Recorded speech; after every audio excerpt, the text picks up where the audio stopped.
سلام خدمت دوستان عزیز، امیدوارم که حالتون خوب باشه. قسمت سوم از دوره تجزیه و تحلیل برنامه نویسی رو با هم دیگه داریم با سوال تبدیل اعداد انگلیسی به فارسی. خب ما میدونیم که اعداد انگلیسی به صورت 1 2 3 4 و غیره هستن، یعنی شکلشون به این صورت. اینا میشن چی؟ انگلیسی. و من میخوام اونها رو تبدیل کنم به ساختار فارسی. اعداد فارسیمون رو هم به این صورت نوشته میشه 1 2 3 4. توی دنیای برنامه نویسی و به خارج از محیط های گرافیکی این برای ما امکان پذیر نیست و زمانی که ما اونها رو به صورت فارسی بنویسیم، اگر سیستم ما و اون سیستمی که داره کد ما رو تبدیل میکنه اون ساختار کدینگ زبان فارسی رو پشتیبانی نکنه، اعداد رو به ما نمایش نمیده، یا اگرم نمایش میده یا به صورت علامت سوال یا به صورت مربع بهمون نشون میده. خب حالا ما میخوایم بیایم اینجا یک سیستمی رو راه اندازی کنیم، در اصل یک برنامه‌ای رو بنویسیم که این کار رو برامون انجام بده. بریم با همدیگه صورت مسئله رو تجزیه و تحلیل کنیم. گفته برنامه‌ای بنویسید، یعنی یک زبان برنامه نویسی رو انتخاب کنید که از طریق اون بتونیم اون کدها رو پیاده سازی کنیم. هر کدومو که دوست داری انتخاب کن، اهمیتی نداره. گفته اعداد انگلیسی رو به فارسی برای من تبدیل کن. اینجا یک سری از نیازمندی ها نهفته شده در این برنامه. مثل چی؟ گفته اعداد انگلیسی رو تبدیل کنم. من باید یک عددی وجود داشته باشه که بتونم تبدیلش کنم. پس اولین کاری که اینجا برای من نهفته شده چیه؟ گرفتن عدد هستش. این یک موضوع. دوم، تبدیل کردن اونها به ساختار فارسی. به دلیل اینکه ما ذهنیتمون رو گذاشتیم روی اینکه اون سیستم عامل، اون به اصطلاح کامپایلر یا مفسر، کدینگ زبان فارسی رو نداره برای بحث تجزیه و تحلیل و دیکد کردنش، باید خودمون این ساختار رو بهش بدیم، یعنی خودمون شکل بهش بدیم، دیتا بهش بدیم. ببینید بچه‌ها، توی زبان‌های برنامه نویسی، خب در همه زبان‌های برنامه نویسی ما یک چیزی داریم به اسم استرینگ. زمانی که شما یک ساختاری رو در قالب استرینگ ارائه بدید، اون مترجم زبان برنامه نویسی بدون اینکه دست بهش بزنه، یعنی بدون اینکه تغییراتی رو اعمال کنه، همون رو در خروجی برای شما نمایش میده. پس من اینجا بنویسم ساختار بدون تغییر نمایش داده می شود هر چیزی که شما در ساختار استرینگ داشته باشه. پس اگر من بیام اینجا یک استرینگ عدد 1 به فارسی یا 2، شکل ظاهری همون ساختار عدد فارسی رو داشته باشم و اون رو بفرستم در حال یک زبان برنامه نویسی، همون شکل، همون شیپ، همون ظاهر رو در خروجی به من نمایش میده. پس من اینجا برای تبدیل کردنم، یعنی مرحله دومی که من توی این تجزیه و تحلیل دارم، اینه که من زمانی که میخوام این تبدیل انجام بشه، اگر عدد من در ساختار چیه؟ در ساختار مثلا اینتیجر هستش، در ساختار فلوت هستش، در ساختار دسیمال هستش، در هر ساختار عددی که وجود داره، باید اون رو تغییر بدم به چی؟ تغییر بدم به ساختار استرینگ که بتونم تبدیل مورد نظرم رو انجام بدم. پس مرحله اولم این بود که زبانم رو انتخاب کنم، انتخاب زبان. مرحله دوم این بود که عددم رو دریافت کنم. مرحله سوم این بود که اون عدد رو در هر نوع و فرمتی که وجود داره بیام تبدیلش کنم به استرینگ. البته اگرم استرینگ بود که چه بهتر، همون استرینگ رو استفاده میکنیم. اگر نبود، ساختار دیگه ای ما دریافت کردیم، باید حتما تبدیلمون رو انجام بدیم. حالا من تا مرحله سوم رسیدم، درسته؟ تا مرحله سوم رسیدم. حالا بعدش باید چه کار انجام بدم؟ من اینجا استرینگم رو پیاده سازی کردم، تبدیلم رو انجام دادم، اما اگر فرض بر این بگیریم که اینت 123، بذارید به انگلیسی بنویسمش، اینت 123 تبدیل شده به استرینگ 123، این ساختار همچنان در زبان انگلیسیه، در زبان فارسی نیست.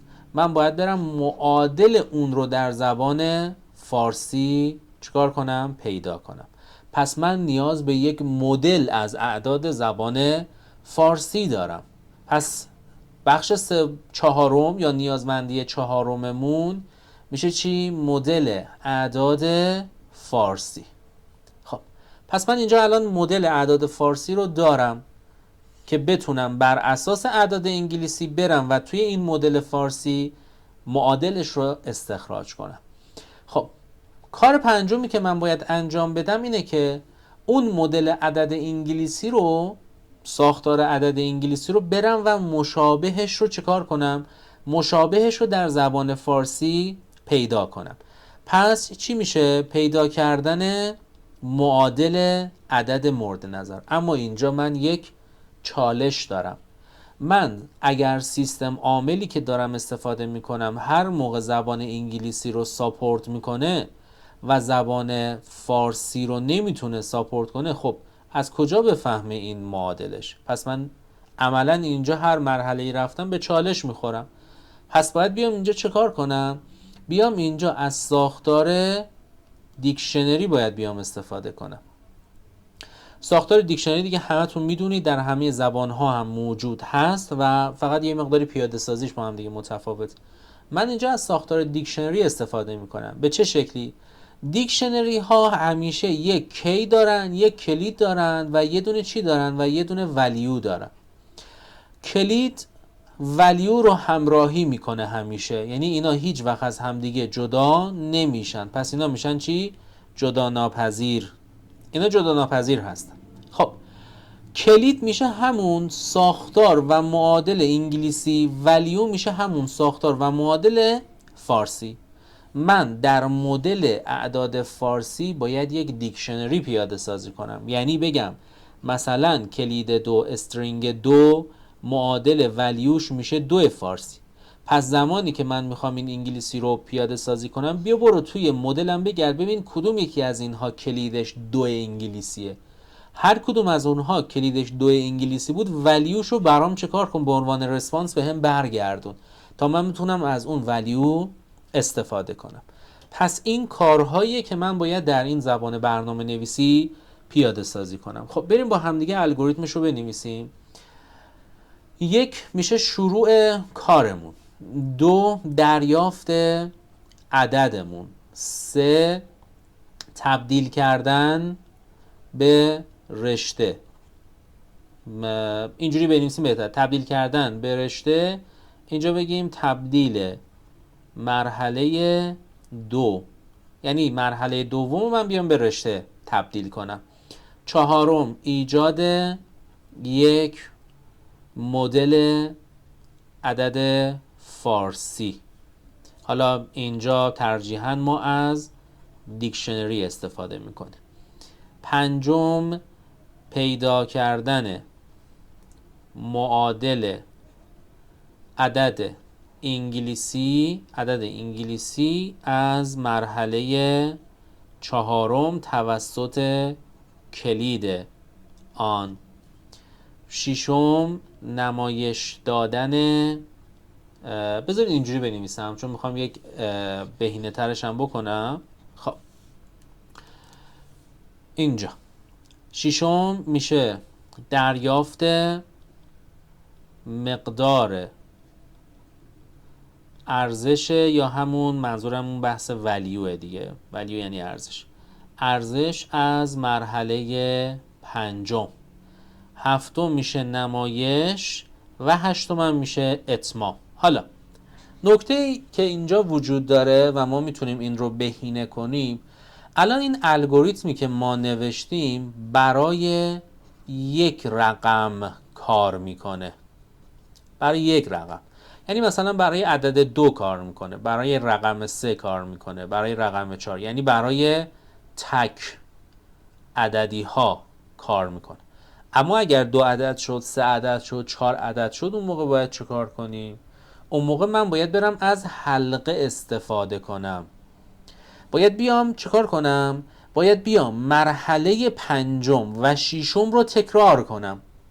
مرحله 5 و 6 رو تکرار کنم. خب اینجا من میام پاک میکنم این قسمت رو یک بخشی رو به الگوریتم قبلی اضافه میکنم. یعنی اینجا میام بین این دوتا، یعنی اینجا قسمت مثلا 6 1 رو بذارید من اینجا اضافه کنم، میشه 6 1. عدد به پایان رسید، خب برو به مرحله چند؟ هر مرحله 7. خب این از این. 6 2. عدد به پایان نرسید، برو به مرحله چند؟ مرحله 5. یعنی میگه اگر شما اینجا مثلا عدد 123 رو داری، عدد 3 رو مثلا پیدا کردی، درسته؟ رفتی به مرحله 5 عدد 3 رو پیدا کردی، بیا چیکار کن؟ بیا اینجا حالا برو بذارش توی مرحله 6. بعد حالا 6 1 اینا میشن چی؟ اینا میشن شرط ما. برو 6 1. اگه عددت به پایان رسید، یعنی تو که 3 رو پیدا کردی دیگه عدد و رقمی دیگه نبود، خب برو به مرحله 7 نمایشش بده و تموم شد. اگر نه، بیا توی مرحله دوم یعنی 6 2 برو دوباره به مرحله 5، یعنی 3 رو که پیدا کردی برو حالا 2 رو پیدا کن، برو 1 رو پیدا کن. یعنی این مراحل رو بیا چیکار کن؟ تکرار کن تا زمانی که عدد به اتمام برسه. برای پیدا کردن اون رقم مورد نظرمون، یعنی جداسازی رقم هم از عدد، شما باید چیکار کنید؟ یک سری کارها رو اینجا باید اضافه کنید. ببینید ما زمانی که میخوایم، اگر رشته بود، خب اینجا میایم چیکار میکنیم؟ از ایندکس استفاده میکنیم و شروع میکنیم دونه دونه این رقم ها رو جدا کردن، معادل استرینگشون. یعنی اینجا از یک حلقه چی استفاده میکنیم؟ از حلقه فور استفاده میکنیم. اگر نه استرینگ نبود، اینتیجر بود، میایم از حلقه وایل استفاده میکنیم و تقسیم به اصطلاح درصد، یعنی باقی مونده، تقسیم باقی مونده و تقسیم صحیح انجام میدیم. یعنی چجوری؟ من میام باقی مونده عددم رو بر 10 به دست میارم و در نهایت تقسیم صحیحش رو بر 10 انجام میدم. یعنی یک بار بر 10 تقسیم باقی مونده انجام میدم، یک بار بر 10 تقسیم صحیح انجام میدم.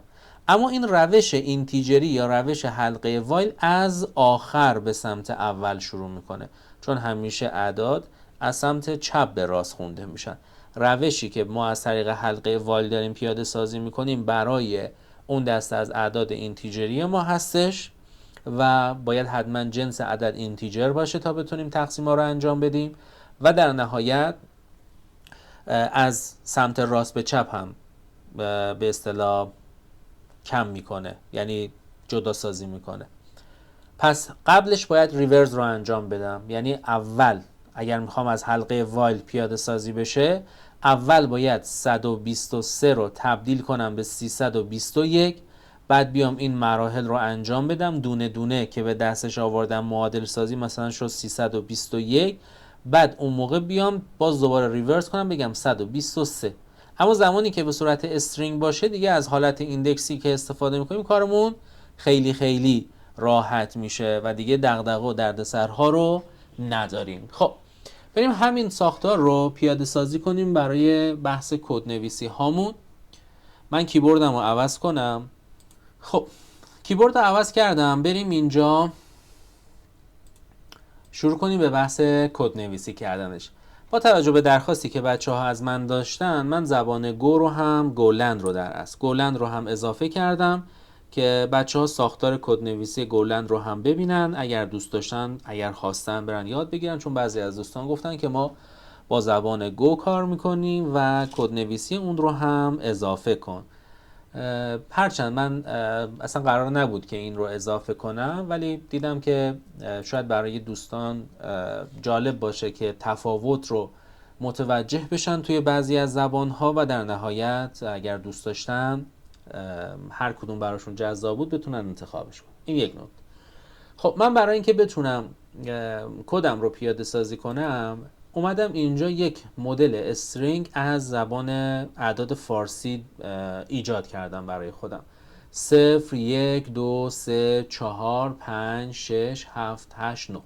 خب ببینید بچه ها تمام اعداد تشکیل شده از همین 10 رقم هستن و من همین 10 رقم رو نیاز دارم. دیگه لازم نیست بیام مثلا 10 رو جداگونه بذارم، 3 رو جداگونه بذارم 2 رو به همین شکل یا 20 رو یا 30 رو، همینا کفایت میکنه. خب بریم با همدیگه از زبان سی شروع کنیم و اون رو بنویسیم. اولین چیزی که میخوایم کتابخونه هاش هستن.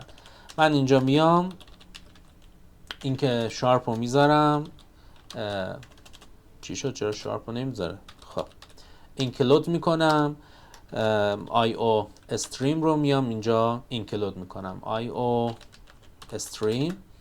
بذارین اینجا 3 تا کپی ازش بگیرم. خب بعدش میخوام از طریق استرینگ کار رو انجام بدم، پس میام استرینگ رو اضافه میکنم و در نهایت میخوام اینجا حالت دیکشنری پیاده سازی کنم. ما توی سی دیکشنریمون همون چیه؟ همون ساختار مپمونه، پس مپ رو میام اضافه میکنم. خب بعدش باید بیام یک متدی رو تعریف کنم برای مینم و یک متدی رو تعریف کنم که این تبدیل رو برای من چیکار کنه؟ انجام بده. اولین کاری که انجام میدم میام اینجا و اینت مین رو پیاده سازی میکنم. خب این میشه متدی که رانینگ خود این فایل سی پلاس پلاس هم میشه. خب بعدش میرم یک تابعی رو تعریف میکنم، میگم که اینجا std 2 تا کالن، میگم که مدلش از نوع استرینگ و اینجا چرا من موقعی که سری کار میکنم همینه متاسفانه دیگه، convert to Persian. خب این هم از این یه ورودی از من میگیره. خب من اینجا میگم که یک کانست دارم std از نوع string خواهد بود و اینجا میذارمش مثلا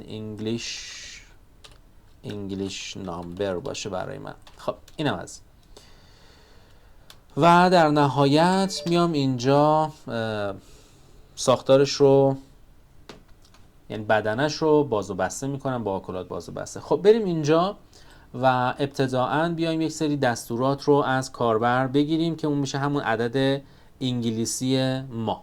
خب برای این کار من باید بیام یک متغیری تعریف کنم، پس اینجا می‌نویسم std 2 نقطه string و اسمش رو مثلا میذارم English number. خب بعدش از ورودی باید عددم رو بگیرم، قبلش باید به کاربرم بفهمونم که چه چیزی رو باید بهم بدی. خب اینجا میگم که سی اوت کن برای من enter a number، حالا یک عددی رو برای من وارد کن، اینم از این. خب بعدش باید دریافت کنم std. بچه ها هم این بخش سی اینی که الان داریم دقیقاً دقیقاً همون چیزی بود که اون جلسه اول در موردش صحبت کردیم. گفتیم هم میتونید از گت لاین استفاده کنید، هم میتونید از سی این استفاده کنید. اینجا ما از سی این استفاده میکنیم و میگیم بذارش روی به اصطلاح همون زبان یا متغیر انگلیش نامبری که ما داریم. خب من اینجا میذارمش اونجا استرینگ انگلیش نامبر. خب اینم از یه ورودی بگیریم که توی این دیتای ما وجود داشته باشه. خب حالا باید برم این انگلیش نامبری که اینجا دریافت کردم رو ارسال کنم به convert to Persianم و از توی convert to Persianم بتونم مقدار بگیرم، یعنی این ساختار رو به صورت ریترنیه. ببینید ورودیش هم ریترن میکنم و در نهایت اینجا میتونم ازش استفاده کنم. خب من اینجا میذارمش یعنی متد convert، بذارید همینجا کپیش کنم. خب میذارم اینجا، میگم من یک دیتای کانورت، یک متد کانورت تو پرشین دارم. اینجا میام و انگلیش نامبر رو بهش میدم. خب چون میخواد مقدار ریترن کنه از نوع استرینگ، پس باید اختصاصش بدم به چی؟ اختصاصش بدم به یک متغیری. پس من اینجا می‌نویسم std از نوع استرینگ و اسمشو میذارم get number. خب و در نهایت در خروجی میخوام اون رو چاپش کنم، میگم که std cout و در نهایت اینجا get number رو در خروجی چاپ میکنم تا معادلش رو به هم بده. اما بریم توی کانورتمون، توی متد کانورتمون گفتیم که اولین کاری که انجام میدیم باید بیام و یک مپی رو ازش بسازیم تا بتونیم ازش استفاده کنیم. خب من اینجا امپساینش رو یادم رفت بذارم، اینجا باید امپساین رو بذارم. خب اینم از. حالا اولین کاری که انجام میدم معادلش رو یا همون دیکشنری رو ایجاد میکنم. پس اینجا میگم که std دو نقطه یک مپ تعریف میکنم و اون مپم رو میام از دوتا کلید براش در نظر میگیرم. یک کلید چر میذارم و باز دوباره یک کلید چر دیگه. اسمش رو میذارم English to Persian. خب حالا معادلش رو یا به اصطلاح دیتاهاش رو بهش معرفی میکنم. اینجا میگم که من یک دیتای عدد 2 دارم و اینجا هم خب اینجا میخوام بیام بگم که یک کلید 2 دارم و اینجا هم یک کلید چی دارم؟ معادلش رو دارم، یعنی 0 1 2 و غیره. یعنی همین رو میخوام تکرار کنم برای 10 تا عدد. خب اینجا اول 0 رو میذارم، اجازه بدید 10 تا ازش کپی بگیرم. این 1 2 3 4 5 6 7 8 9 10 تا 10 تا براش ایجاد کردم. میام تک تک اینا رو قرار میدم. 1 2 3 4 5 6 7 8 و در نهایت 9 خب حالا من اینجا سمیکالون بذارم. حالا میام اینجا توی اون فایل ریکوایرمنتی که برای اعداد فارسی گذاشتم همه اینا رو انتخاب میکنم. میام توی این C++، آلت و شیفت رو میگیرم، کل این دیتام رو انتخاب میکنم و اینجا پیستش میکنم. تا الان مدل من ساخته میشه. مدل دیکشنری من اینجا ساخته شد. حالا باید برم اینجا معادل سازی کنم. بر اساس اون عددی که دارم دریافت میکنم باید برم ببینم چند رقمه، یکی، دو تا، سه تا و هر تعداد که هست ازش خروجی بگیرم، معادلش رو از این به دست بیارم، در یک متغیر بذارم، ریترن کنم تا اونجا بهم نمایش بده. خب پس من اینجا میذارم std Persian number. خب از حلقه for استفاده میکنم، یه حلقه for ایجاد میکنم. خب اینجا میام به دلیل اینکه نمیخوام شمارنده بندازم و میخوام برم از خود همین انگلیش نامبر استفاده کنم، باید بیام یک چره، یعنی به جای این سایز تی یک دیتا از نوع چر، اینجا مثلا میتونم آی بذارم یا بذاریمش دیجیت باشه و بگم این دیجیت رو قراره از کجا بگیری. من همه اینا رو پاک کنم، دو نقطه بذارم و بگم قراره که از انگلیش نامبر بگیری، از همین ورودی که داری برای من دریافت کنی. خب حالا کداش چی باشن؟ کداش کدهایی هستن که قراره بره و در این دیتا برای من اطلاعات رو دریافت کنه. نکته یادتونه گفتم که اگر تموم شد بره به مرحله بعدی، در غیر این صورت دوباره برگرده و دیتا بده. اینجا یک شرطیه که من باید اینجا حتما شرطم رو پیاده سازی کنم. پس اینجا میگم که اگر من این دیتایی که دارم میگیرم، یعنی اون از انگلیش نامبر که دارم استفاده میکنم یا به اصطلاح دیتایی که ساختارش رو دریافت کردم به انتها رسید، یعنی تعداد دیتایی که درون این پرشین نامبره به اندازه این هستش، خب حلقت تمومه دیگه و برو به اصطلاح دیتات رو برگردون به من، یعنی هر چیزی که توی پرشین نامبره به هم برگرد.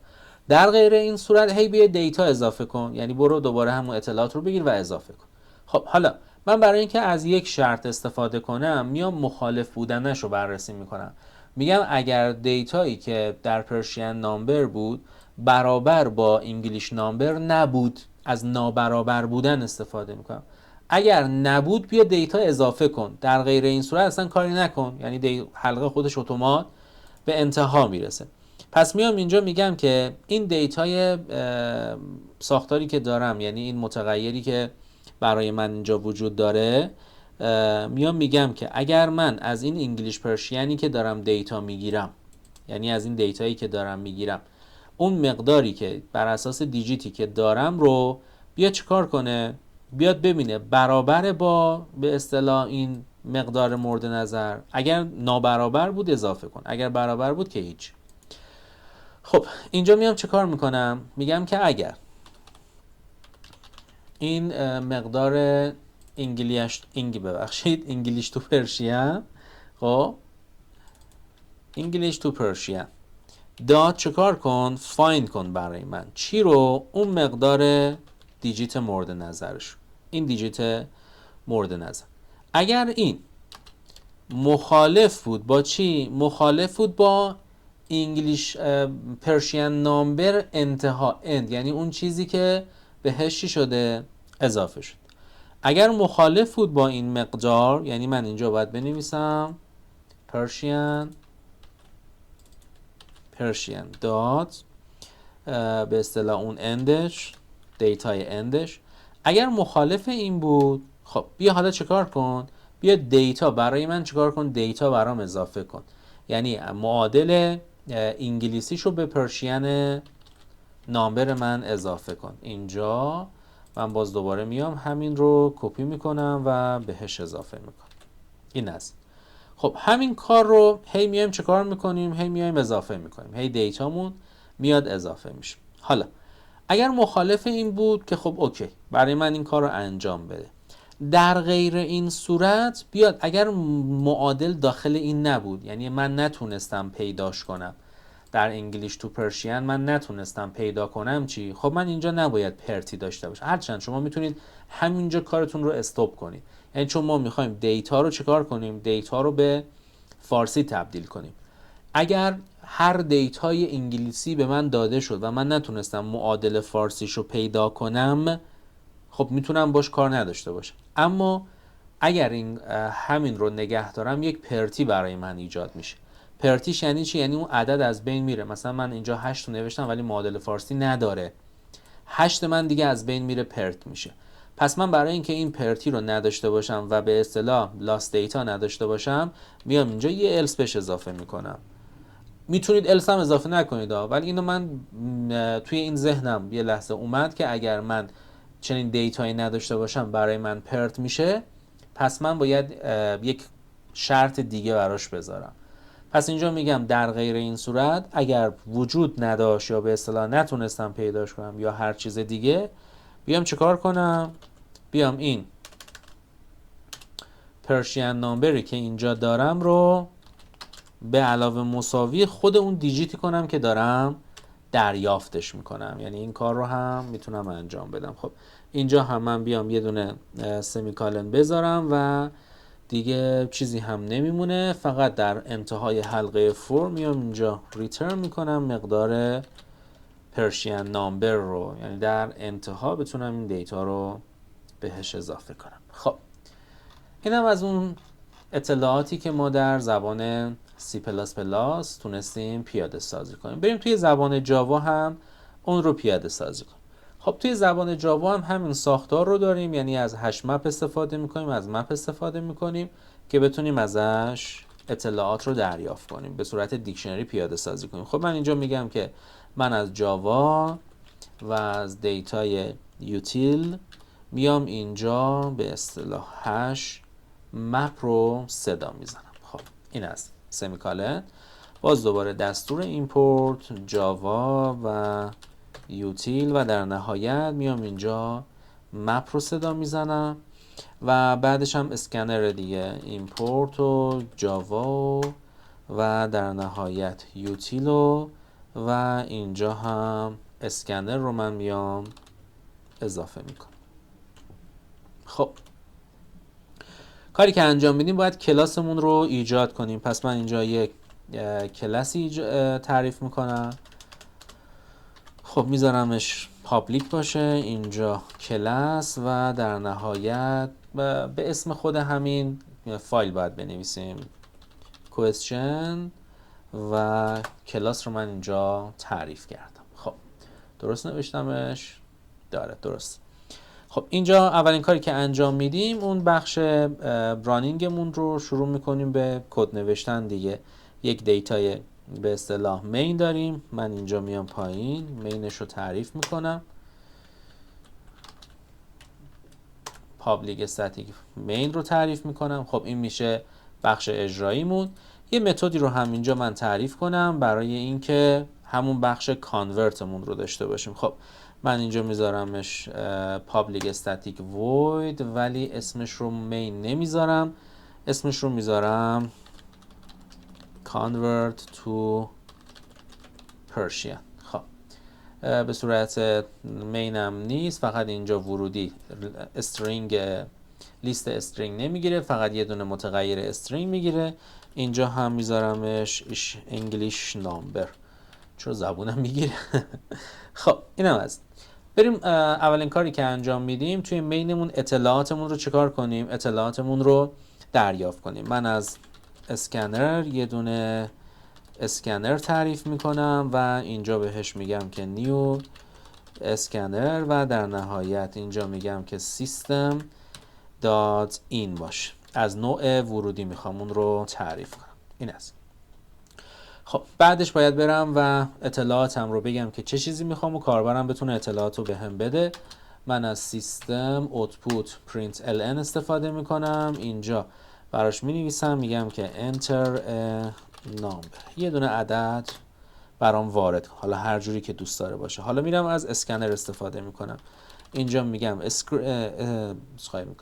string و در نهایت اینجا میگم انگلیش نامبر و اینجا از خود اسکنر استفاده میکنم و اینجا میگم که خب نداره، چرا؟ بذاریم اینجا next line باید داشته باشه. خب نداره، مینویسیمش. اینجا من میام از next line استفاده میکنم تا بتونم دیتام رو بگیرم. این خودش برای من چی میگیره؟ برای من یک استرینگ میگیره، پس تبدیل این تم رو دیگه لازم نیست انجام بدم. اونایی که لازم هستن رو یک کانورت استرینگ باید حتما داشته باشیم. خب من اینجا از convert to Persian استفاده میکنم و خودش هم انگلیش، چرا اینجوری نوشتم؟ خودش هم انگلیش نامبر رو به هم معرفی میکنه. قبلش باید چون میخواد ریترن کنه به من یه دونه دیتا، البته اینجا باید استرینگ برای من ریترن کنه، چون میخواد اینجا یک ریترن استرینگ داشته باشم. اینجا فعلا یه ریترن خالی بذارم. میخوام یک استرینگ ریترن کنم، باید حتما اختصاصش بدم به چی؟ اختصاصش بدم به یک متغیر از نوع استرینگ باشه. خب پس اینجا کافیه که در ابتدا بگم استرینگ کن برای من get number رو. خب اینجا میام از سیستم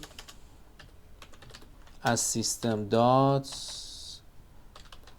اوتش استفاده میکنم. چرا به هم نمیده؟ سیستم اوت دات پرینت ln خب پرینت ln استفاده میکنم و اینجا بهش get number رو میدم تا برام در خروجی اون رو نمایش بده. خب بریم اینجا و اطلاعاتمون رو، چرا ایمپورت هم رفتن؟ خب اشکالی نداره، بذار اینجا یک ایمپورت میکنم java.util.scanner. خب اینجا دونه اضافهشون میکنیم، ایرادی نداره. خب حالا بریم اینجا توی بحث کانورت کردنمون یه دونه مپ تعریف کنیم. خب من اولین کاری که انجام میدم میام یک مپ تعریف میکنم و بهش دیتا میگم، یه دونه دیتای کرکتر میدم و در نهایت یه دیتای کرکتر دیگه بهش میدم. این میشه چیمون؟ این میشه الگوی این مپمون یا همون دیکشنریمون. اینجا من بهش میگم English to Persian. خب و براش دیتاهاش رو میام تعریف میکنم، میگم که نیو، به اصطلاح از نوع هش مپ هم در نظرش میگیرم، میگم که اینجا هش مپ باشه. خب اینم از این. و حالا باید برم دیتا بهش ایمپورت کنم، برم توی انگلیش تو پرشین هم دیتا ایمپورت کنم. میگم که انگلیش تو پرشین خب دات پوت و حالا اطلاعات رو بهش اضافه میکنم. باز دوباره همون ساختار انگلیسی و فارسی رو من باید بهش اضافه کنم. اینجا میگم صرف و در اینجا هم همون مدل انگلیسیم رو باید داشته باشم. چرا اینجا برای من ایراد میگیره؟ نباید ایراد بگیره. حالا من 10 تا ایجاد میکنم. 1 2 3 4 5 6 7 8 9 10 تا. اینا رو 1 میدم، 2 3 4 5 6 7 8 و در نهایت 9 تا. 9 تا دیتا رو بهش معرفی کردم که انگلیسی هستن. توی قسمت require دوباره کپی میکنم، میام اینجا و معادل فارسیشون رو هم بهش اضافه میکنم. الان 2 تا دیتا بود. خب اینم از مدل من. حالا باید برم چیکار کنم؟ یه دونه استرینگ ایجاد کنم که بتونم دیتا بهش اضافه کنم. خب از یک استرینگ بیلدر استفاده میکنم. خب اینجا یک استرینگ بیلدر تعریف میکنم به اسم Persian number و اینجا میذارمش استرینگ بیلدر. خب پرانتز بازو بسته، سمیکالن. باید بریم و الان از یک حلقه استفاده کنیم، از انگلیش نامبرمون که اینجا به عنوان ورودی گرفتیم اطلاعات بگیریم و در نهایت از دیکشنریمون معادلش رو استخراج کنیم. برای این کار من از یک حلقه فور استفاده میکنم. از حلقه فورم میگم من یه دونه چر دارم و اسمش رو مثلا میذارم دیجیت. میگم این رو قرار بری از چی بگیری؟ قرار بگیری از این انگلیش نامبر من، اما چون میخوام برم دونه دونه بگیرم باید تبدیلش کنم به چی؟ تبدیلش کنم به یک آرایه. استرینگ ما به صورت جداگانه نمیتونه ایندکس بندی کنه، پس مجبورم بکنمش یک آرایه ای از رشته مورد نظر من. پس اینجا من میام میگم که انگلیش نامبر من داد تو چر ارای، تو چر ارایش میکنم تا بتونم دیتا ازش بگیرم. همون شرطی که داشتم توی به اصطلاح C++ هم همین شرط رو هم اینجا من تعریف میکنم. میگم که اگر انگلیش تو پرشینی که من اینجا دارم، یعنی دیتایی که به صورت مپ تعریفش کردم، بیاد کلیدش رو برای من پیدا کنه. یعنی اگر توانایی پیدا کردن کلید رو داشت یه سری کارا برام انجام بده، در غیر این صورت همون دیجیت رو بیاد برای من اپند کنه و در نهایت برای من ریترن کنه. پس اینجا میگم که من یه دونه انگلیش تو پرشین دارم که باید برای من اینجا یه دونه، اگر پیداش کنم، اگر نه مجبورم بنویسمش، کانتینر contains k رو اگر داشته باشیم، خب عیبی نداره، بذارید کامل من اون رو بنویسم. خب contains k، خب و در نهایت پیدا کنه برای من اون مقدار دیجیت رو. خب اگر پیداش کرد که بیاد اضافه کنه. اینجا باید ایف بذارم. خب چرا اینجا این رو برای من پیدا نکرد؟ contains، خب درست نوشته بودم، ایراد گرفته بود، نمیدونم چرا، عیب نداره. خب بریم بعدش. اگر اضافه کرد، اگر پیدا کرد که خب حالا بیاد چه کار کنه؟ اضافه کنه تو پرشین نامبر من. پس من اینجا میگم که من یک پرشین نامبر دارم که باید اینجا اپند کنه بهش. خب چه چیزی رو اپند کنه؟ از انگلیش تو پرشین من، از انگلیش تو پرشین من یک دیتایی رو چیکار کنه؟ یک دیتایی رو بگیره، گت کنه مقدار اون دیجیت مورد نظر. این از else. در غیر این صورت باز همون قضیه که گفتیم شاید ساختار مورد نظرمون پرت بشه. من باید بیام اینجا بگم که این پرشین نامبر من داد اپند کنه برای من چی رو؟ برای من همون دیجیت مورد نظر. اینجا هم سمیکال. در نهایت ریترن کنه برای من، ریترن کنه پرشین نامبر مورد نظر رو. اینجا میگم که پرشین نامبر داد تو استرینگ هم انجام میدم که دیگه مشکلی برای من نداشته باشه. اینم از زبان جاوامون که اومدیم این رو نوشتیم و ازش استفاده کردیم. برای زبان سی شارپ هم به همین شکل خواهد بود. خب من اینجا باید بیام و یوزینگ هام رو پیاده سازی کنم. اینجا باید بیام یک کلاسی رو داشته باشم. کلاس مثلا بذاریمش پروگرام.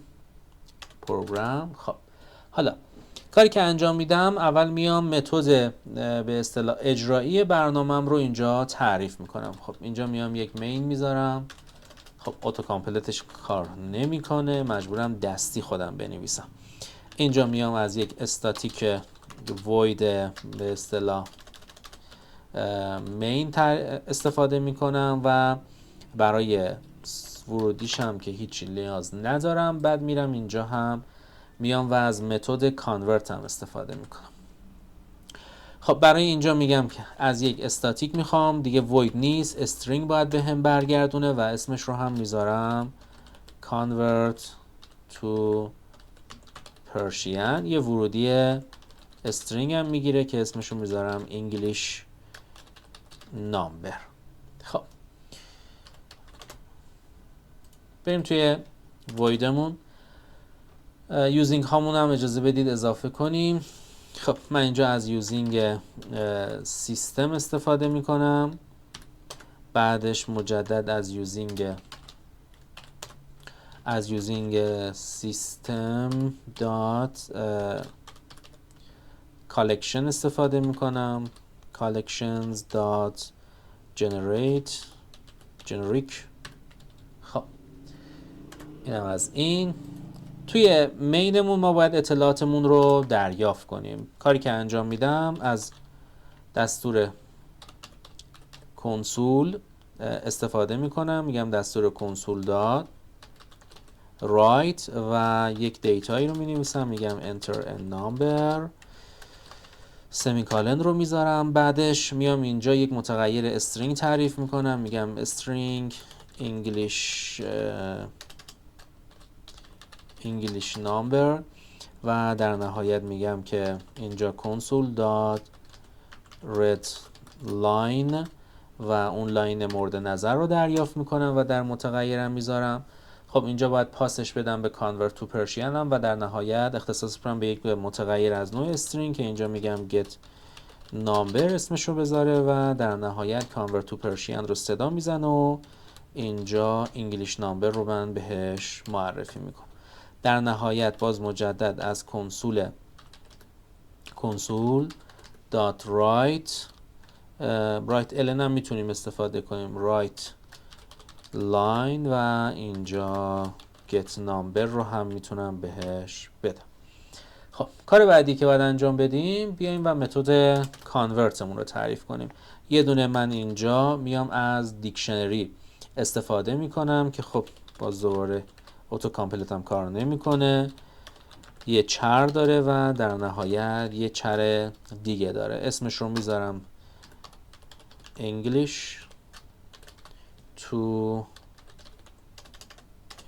to Persian و در نهایت میام بهش مدلمو و اون دیتای مورد نظرم رو تعریف میکنم، میگم که new دیکشنری چر و اطلاعات رو بهش میدم، انتهاش هم سمیکالن بذارم. خب چون ساختار دیتایی که دارم به دیکشنری میدم شبیه به دیتای C++، اجازه بدید من از همین یک کپی بگیرم که سرعت کارمون افزایش پیدا کنه. به این صورت خب این است مدلمون و دیتامون رو اومدیم اینجا تعریف کردیم. حالا من باید برم یک باز دوباره شبیه جاوا یک آرایه، یک به اصطلاح ساختار استرینگی رو ایجاد کنم. میگم که یک لیست از چر به اسم Persian number تعریف میکنم و معادل قرارش میدم با به اصطلاح new. حالا نیو چر میذارمش. اینجا ما معمولا باید بیایم زمانی که یک آرای یک لیستی رو ایجاد میکنیم بهش تعداد بدیم. خب برای اینکه من تعداد پرشین نامبر رو داشته باشم که بدم چند تا عضو باید برای این لیستم داشته باشم، از خود انگلیش نامبر استفاده میکنم و لنش رو دریافت میکنم، میگم که لنش رو بیا برای من بگیر تا من بتونم ازش استفاده کنم. خب اینم از این، یه سمیکالن بذاریم و در نهایت از حلقه فورمون استفاده کنیم. من اینجا یک فور ایجاد میکنم، میگم که فور بعد یک اینت آی از ایندکس صرف میگم برای من شروع کن، آیم تا زمانی که کوچکتر از انگلیشی باشه، انگلیش لن باشه، اینجا اشتباه نوشتم عذرخواهی میکنم، انگلیش لن باشه. خب اینم از این. چی شد؟ قرار شد من کپی کنم، پیست کردم. خب از این باشه و آیمونم پلاس پلاس بره بالا. خب حالا من باید برم ایندکس ها رو بگیرم و بیام توی به اصطلاح پرشین نامبرم بر اساس آیم قرار بدم. باز همون شرط مورد نظر رو هم دارم، میگم که اگر اون دیتایی که دارم میگیرم درون اون انگلیش پرشین نبود، عملا بیاد چیکار کنه؟ بیاد اگر بود که بهش اضافه کنه، اگر نبود خود همون دیجیت رو برای من چیکار کنه؟ قرار بده. خب اینجا میگم که انگلیش نامبری که من البته اینجا انگلیش تو پرشینی که دارم، اگر این انگلیش تو پرشین داد، همون کانتینز کی که میخوام رو تونستم پیدا کنم. کانتینز خب کانتینز کی که دارم رو بر اساس چی؟ بر اساس انگلیش نامبر من و ایندکس آی من. اگر تونستم این رو پیدا کنم که بیا اینجا پرشین نامبر ایندکس آیم رو برابر کن با چی؟ برابر کن با انگلیش به اصطلاح انگلیش تو پرشین من، همون دیتای ایندکس آیش. خب اینجا بنویسم انگلیش تو پرشین، چه کلیدی در اصل؟ همون میشه انگلیش نامبر ایندکس آی مورد نظرش. اینو برای من بیا و اضافه کن. else در غیر این صورت پرشین نامبر من ایندکس آیش به علاوه مساوی رو نذاشتم، به علاوه مساویه انگلیش نامبر ایندکس آی مورد نظر. خب خارج از حلقه فور هم من باید بیام این رو چیکار کنم؟ ریترن کنم دیگه. میگم که ریترن کن برای من نیو استرینگ و اینجا پرشین نامبر رو به عنوان استرینگ من کانورت میکنم و در نهایت بر خروجی به هم نمایش میده، چون اینجا یک لیست، یک آرایه است و من باید اینجا یک استرینگ برگردونم. اینم از ساختار زبان C++ مون و بریم سراغ زبان PHP مون. خب زبان هم که داریم، اولین کاری که انجام میدم میام یه متغیری رو تعریف میکنم. البته بذارید ساختار PHP رو داشته باشیم. خب میام اینجا اطلاعاتمو میگیرم، میگم دلار انگلیش نامبر من دارم و میام از طریق حالا ساختاری که دارم، از طریق دیتایی که میخوام بگیرم، اون به اصطلاح ساختار گتی که توی جلسات گذشته ما با هم دیگه داشتیم و ازش استفاده میکردیم، اینجا هم همون رو ازش استفاده میکنیم. راههای مختلفی هست، میتونید ازش استفاده کنید، میتونید استفاده هم نکنید، ولی اینجا من میگم که تریم کنه برای من و میام از دستور به اصطلاح f اگر fget ssid استفاده میکنم و دیتام رو دریافت میکنم. این است. حالا بعدش باید بیام ببینید بچه‌ها این دستوراتی که من دارم مینویسم ساختارشون چیه؟ ساختارشون استرینگ، یعنی اطلاعاتی که میگیرم دارم بر اساس همون زبان فرمت استرینگ میگیرم. اگر اینتیجر باشه حواستون باشه حتما تبدیلتون رو انجام بدید. خب بعدش من اینجا باید بیام و دیتام رو که گرفتم و در نهایت یک متدی رو من باید اینجا قبلش تعریف کنم، بگم که convert function convert to Persian. خب یه ورودی هم میگیره که English number هستش. خب این است. حالا اینجا میگم که همون اکو کنیم دیگه. آره خروجیش رو بیایم با هم دیگه اکو کنیم. بگم که دیتایی که میخوای دریافت کنی و اینجا 2 نقطه میذارم، 1 نقطه و در نهایت متد convert، چرا اینجوری بود؟ خب متد convert to Persian رو داریم و اینجا هم dollar English number رو بهش میدم. مستقیم اکو کردم دیگه نمیخواد دیتام رو داشته باشه. خب بریم و حالا کدهای کانورتمون رو بنویسیم. دقیقاً باید همون ساختار دیکشنری رو من برای این متد هم تعریف کنم. خب یه متغیر تعریف میکنم، میگم که English to Persian یک لیست. و حالا دیتا هایی که میخوام بهش تعریف کنم، ببینید خودش هم داره اینجا به هم میده، میگه ساختاری که میخوای بذاری به صورت دیکشنری، اول یک کلید براش تعریف میکنی در ابتدا و بعدش میای ولیوش رو بهش میدی. من یه تب میزنم تا برام ایجاد بشه. اینجا دیتای 0 رو میدم و اینجا حالا فعلا ساختار رو میذارم خالی باشه. 10 تا ایجاد میکنم، 1 2 3 4 5 6 7 8 9 10. خب میرم اینجا، میام شیفت و اینتر رو میگیرم، اینجا کپی میکنم و توی PHP باز دوباره آلت و شیفت و کنترل وی میکنم تا برای من قرار بگیره و سمیکالنم رو هم اینجا تعریف میکنم. خب بعدش باید یه متغیر پرشین نامبر تعریف کنم، دلار پرشین نامبر تعریف میکنم که فعلا استرینگ و چیز خاصی داخلش تعریف نشده. آها اینا هم همه یکی هستن کلیدها. خب اینجا میگم که 1 2 3 4 5 6 7 8 و در نهایت 9.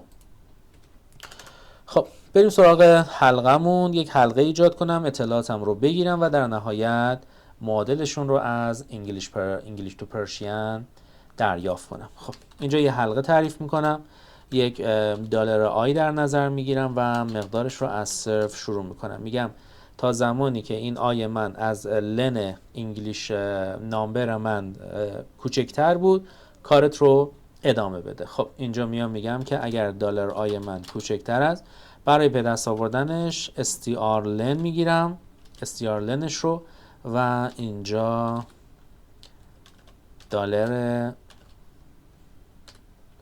انگلیش نامبر رو میخوام تا اینجا.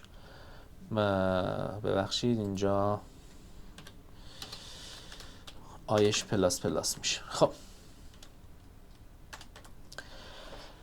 در ادامه شرط مورد نظرم رو هم باز مجدد باید بیام و پیاده سازی کنم. فقط اینجا من به دلیل اینکه باید بیام و ساختارم رو اول ابتداً از ایندکسم رو از انگلیش بگیرم و بعد ازش استفاده کنم، یا اینکه مستقیم بهش بدم، فرقی هم نداره، بذاریم مستقیم بهش بدیم، ایرادی نداره. خب میام اینجا میگم که اگر اون ارایی که یا به اصطلاح این دیکشنری که من دارم تونستم کلیدش رو بر اساس انگلیش نامبر به دست آوردم که خب برو اضافه کن، در غیر این صورت این کار رو برام انجام ند. میام اینجا میگم اگر ارای من کی اگزیست بود، خب چی بر چه اساسی؟ بر اساس اینجا متغیر انگلیش نامبر آی تب میزنم تا همش برام اوکی بشه. میگم اگر توی انگلیش نامبرم اون کلید آیی که دریافت کردم درون خود این انگلیش تو پرشین هم بود، یعنی اگزیست شده بود برای من، که خب بیا چه کار کن، بذارید اینجا من چرا چیز نمی کنه. خب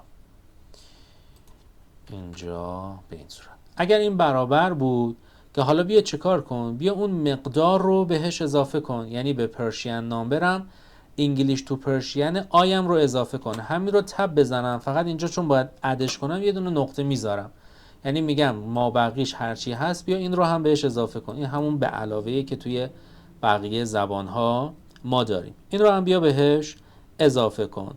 اگر این کار نیفتاد، این اتفاق نیفتاد، البته اینجا من باید بیام این رو بهش اضافه کنم، این رو بهش اضافه کنم، بگم این رو بیا بر اساس این کلیدی که این داره بیا بهش به اصطلاح اضافه کن. در غیر این صورت اگر چیزی نداشتیم، یعنی اینجا else، در غیر این صورت همون پرشین نامبرم رو، همون پرشین نامبر مورد نظرم رو بیا از انگلیش نامبرم اون دیتا آیش رو بگیر و بهش اضافه کن. خب این تا اینجا. در نهایت برای من چیکار کنه؟ ریترن کنه اون پرشین نامبر من رو ریترن کنه. پرشین نامبر اتو کامپلیت یه چیز خوبه، همین کار رو برامون انجام میده.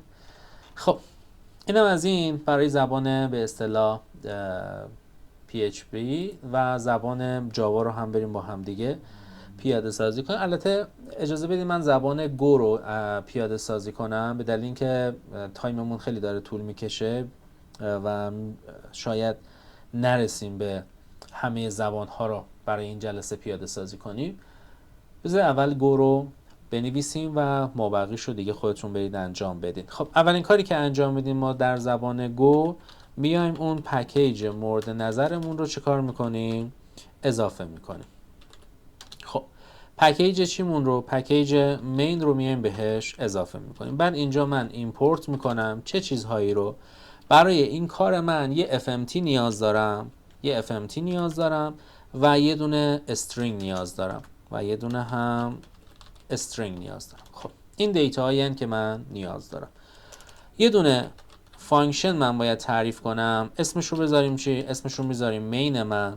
خب دیتایی به عنوان ورودی نمیگیره اما کد های من. اولین کاری که انجام میدم باید یه متغیری رو تعریف کنم. پس اینجا میگم وره، اینجا اسمش رو میذارم انگلیش نامبر. از نوع چی باشه؟ از نوع استرینگ تعریفش میکنم. خب بعد از طریق FMT میخوام یک ورودی رو یک خروجی بدم و از طریق FMT میخوام یه دونه ورودی هم دریافت کنم. خب میگم که از FMT داد یک پرینت برای من صدا بزن و اینجا بنویس enter a number و از FMT مجدد FMT داد اسکن ln یک به اصطلاح خطی رو برای من اسکن کن یا اون دیتا رو برام اسکن کن و در چی بذار؟ امپرساین میذارم و در به اصطلاح انگلیش نامبر برای من اون رو بذار. حالا ارسالش باید بکنم به متدم. بذارید اول متدمو بنویسم. من اینجا یک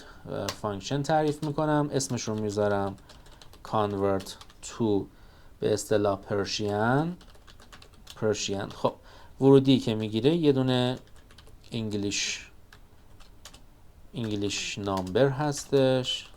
انگلیش نامبر از نوع چی؟ از نوع استرینگ برای من اون رو چیکار کن؟ اون رو تعریف کن. خب ورودی هم خروجی هم که به هم برمیگردونه از نوع استرینگ خواهد بود. حالا بذار این انگلیش نامبر رو یه دونه آندرسکور بذارم که قاطی نکنیم با هم دیگه. خب الان دیتام رو اینجا دریافت کردم. حالا کاری که باید انجام بدم ارسالش کنم به همین convert to Persian، ولی چون استرینگ برمیگردونه باید به یک دیتایی اون رو اختصاصش بدم. پس میام اینجا میگم که مثلا get number دو نقطه مساوی است با به اصطلاح convert to Persian و اینجا چی بهش میدم؟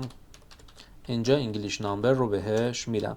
از FMT هم میام چیکار میکنم؟ مجدد پرینت رو صدا میزنم و get number رو در خروجی نمایش میدم. خب کاری که باید اینجا انجام بدیم، باید بریم اولین دستور کانورتمون مدلمون رو بسازیم، مدل مورد نظرمون رو. خب من اینجا میگم یه دونه انگلیش تو پرشین دارم و میام اون رو از نوع مپ تعریف میکنم. توی مپ هم میام یک دیتای به اصطلاح ران میذارم و مقداری هم که میخواد به هم برگردونه یه مقدار ران هستش. خب دیکشنری رو بهش میدم. دیکشنری ساختارش به این شکله، یک دیتای به اصطلاح انگلیسی میذارم، دو نقطه میذارم و دیتای فارسیم رو تعریف میکنم. کاما میذارم، مصخایی میکنم، کاما میذارم و دیتا هام رو تعریف میکنم. 2 3 4 5 6 7 8 9 10.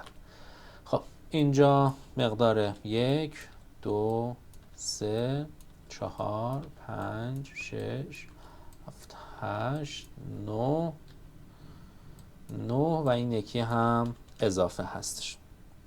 خب برای آخری هم یه سمیکالن. اینا رو من مجدد کپی بگیرم بیام اینجا